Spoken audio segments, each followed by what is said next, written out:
امام نے باقاعدہ جو شیخ مفید کو خط لکھا تھا، شیخ مفید کو باقاعدہ احتجاج تبرسی میں سن 610 ہجری میں وہ خط ماہ سفر کے مہینے میں امام زمانہ نے شیخ مفید کو لکھا تھا.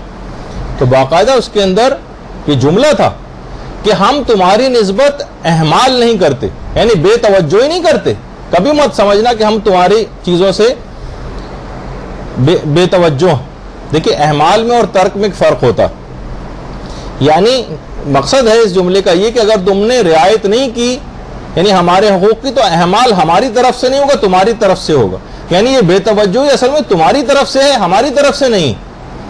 اور ولا ناسینا لذکرکم، اور ہم تمہاری یاد سے غافل نہیں، ہم بھلائے ہوئے نہیں ہیں تم کو.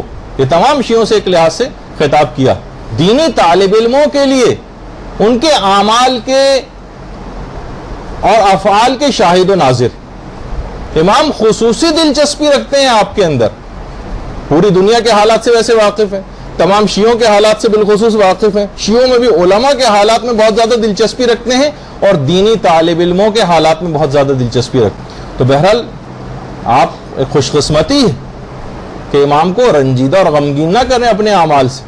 وہ جو اتنا زیادہ آپ کے متعلق توجہ رکھتا ہو، اتنی دلچسپی رکھتا ہو، آپ کے اوپر عنایات اپنی بکھیرتا رہتا ہو، اس سے اتنی بے توجہی برتنا یہ بڑی جفا اور خود غرضی.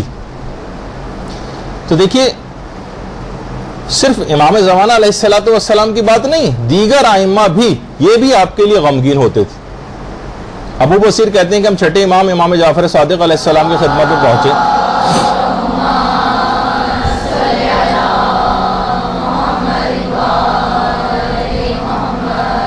تو دیکھا کہ چھٹے امام زاروں قطار آنسوؤں کے ساتھ رو رہے ہیں.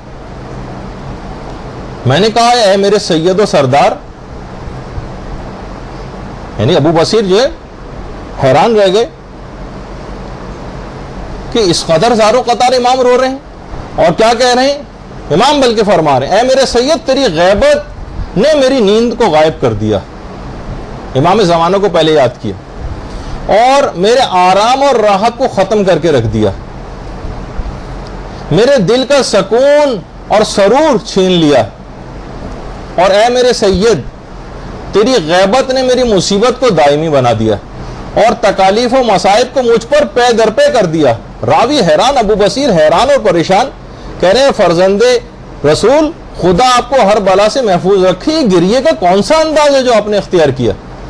ابو بصیر بھی حیران رہ گئے، یہ آپ کی کیسی حالت ہے؟ امام نے فرمایا میں نے آج ہی صبح کتاب جعفر کا مطالعہ کیا، جس میں قیامت تک کے حالات کا تذکرہ کتاب جعفر میں، اور اس میں آخری حجت وارث پیغمبر کی غیبت کا میں نے مشاہدہ کیا ہے. اور غیبت کے جو طویل ترین دور ہے اس میں پیدا ہونے والے جو بدترین شکوک و شبہات ہوں گے، ایمان اور عقیدے کے میں لوگوں کے متزلزل ہونے کے حالات ہیں، اور شیعوں کے مبتلا شک و ریب ہونے اور اعمال سے غفلت کا میں نے مطالعہ کیا. شیعوں کے اعمال سے غفلت کا، کہ شیعہ نیک اعمال سے غافل ہو جائیں گے، اس امر نے مجھ کو اس طرح سے بے قرار ہو کر رونے پر مجبور کر دیا.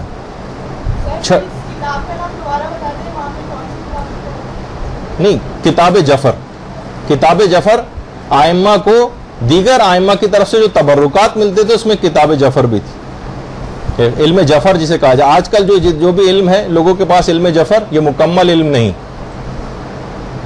مکمل علم نہیں. امام کے پاس علم جعفر اصل میں علم امامت کا ایک حصہ ہے. تو امام نے فرمایا کہ میں نے آج ہی کتاب جعفر میں مطالعہ کیا ہے، اور آخری زمانے کے جو شیعوں کے حالات ہیں ان کو میں نے دیکھا ہے کہ شیعہ کس طرح سے مبتلا شک و ریب ہو جائیں گے، شکوک و شبہات کے اندر گرفتار ہو جائیں گے، اور اعمال سے، نیک اعمال سے کس قدر غافل ہو جائیں گے، بلکہ ان کے ایمان اور عقیدے بھی متزلزل ہونے لگیں گے. اس بات نے مجھے اس طرح سے بے قرار ہو کر رونے پر مجبور کر دیا. تو اب آپ خود سوچئے کہ جو امام زمانہ کی پیدائش سے پہلے چھٹے امام آپ کے حالات پر اس قدر رو رہے ہیں، تو وہ امام جو کہ ہمارے زمانے کا امام ہے، اس وقت موجود اور زندہ ہے ماشاءاللہ، اس کو ہماری بدعمالیاں کس حد تک رولا رہی ہوں گی اور کس حد تک ان کو غمگین کر رہے ہوں گے، یہ تصور میں لے کر آئیے.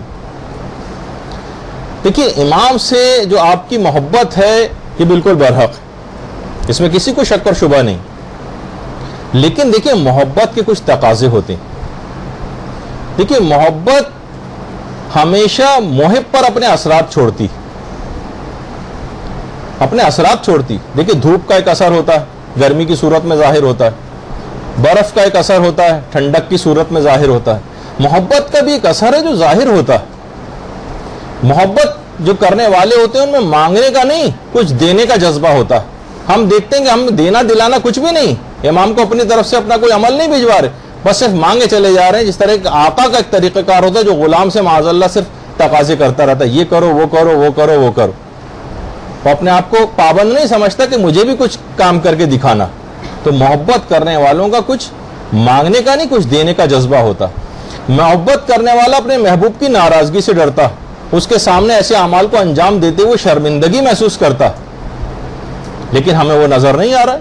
محبت کے کچھ تقاضے ہیں، صرف محب کہہ دینا اپنے آپ کو کافی نہیں. کوئی لیبل نہیں ہے کہ کوئی خطاب ہم کو مل گیا محب اہل بیت ہونے کا. عمل سے یہ چیز ظاہر ہوگی.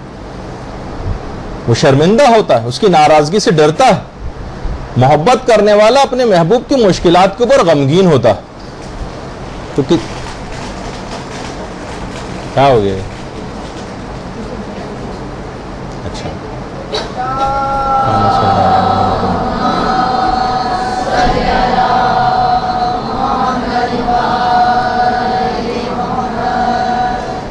تو ان کی مشکلات پر وہ غمگین ہوتا.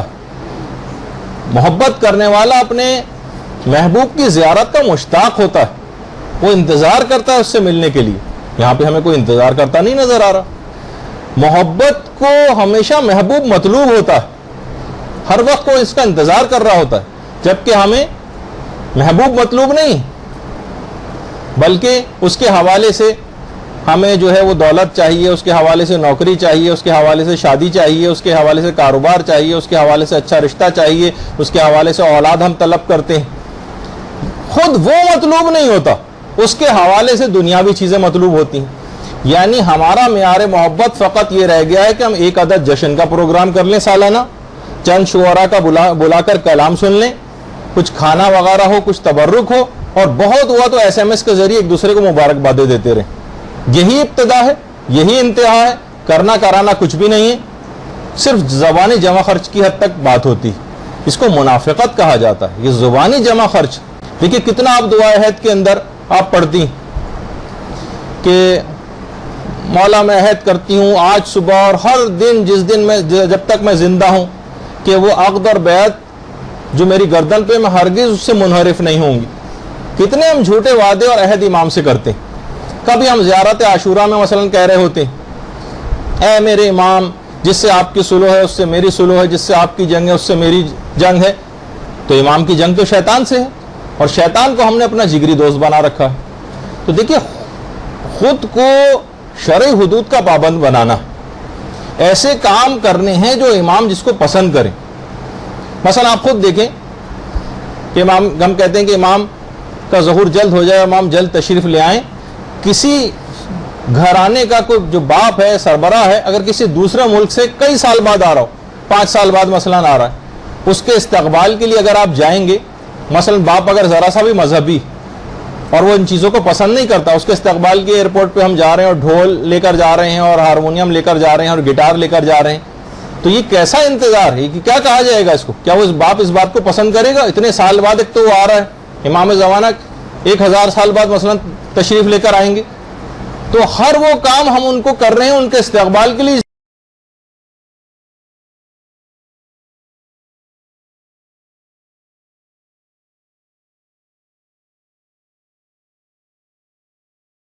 تو دیکھیے آپ کو چاہیے کہ اس وقت کی بھی لذت کو محسوس کریں کہ اگر ہم مر گئے اور امام ہماری قبر کے نزدیک آ کر کہیں کہ قم باذن اللہ، اٹھو اور میری دور حکومت میں یہ فلاں فلاں خدمت انجام دو، تو یاد رکھیں یہ وہی لوگ ہوں گے وقت اٹھائیں گے جو مرنے سے پہلے کوئی خدمات دینی انجام دیتے ہوں، کسی نہ کسی شعبے میں کوئی خدمت دینی انجام دیتے ہوں گے. یہ کیسے ممکن ہے جس زمانے میں تم خود مکلف تھے، تم پر شرعی ذمہ داریاں تھیں، وہ ساری زندگی تم لاپرواہی سے گزار کر مر گئے اور کچھ کر کے نہیں دیا، اور مرنے کے بعد تمہیں زندہ کر کے کسی کوئی ذمہ داری دی جائے گی؟ خود سوچیں کیا عقل اور تصور میں آنے والی بات ہے یہ.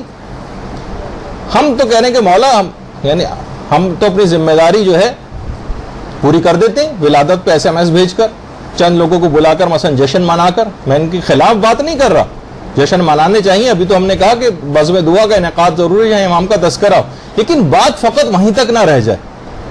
یہ تو صرف ہم اپنی دل بستگی کے لیے کام کر لیتے ہیں، باقی پورے سال کیا کرنا ہے یہ ہم نہیں اس کو سمجھ رہے ہوتے.